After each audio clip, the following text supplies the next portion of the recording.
मा आफा बिहामजो थानायाव रुवाथि गोदान लाबोबावबाय सिगां खुलुमग्रो बेटा मानो खुलुमनो आफा ओइ मैथास्रि नोंबो खुलुम मानो आफा आरे बेटी नों मा उन्दै मोनथिबाय दे खुलुम खुलुम आफा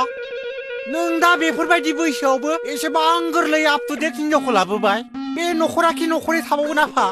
आरे बेटा उन्दैबाबोथ' बिमायानो जायोना हा बेखौ खुलुमनायाव मा दिगदार दं नोंहालाय हा दे खुलुम दे बेटा दे खुलुम मैथास्रि नोंबो खुलुम दे आफा होद सिरथा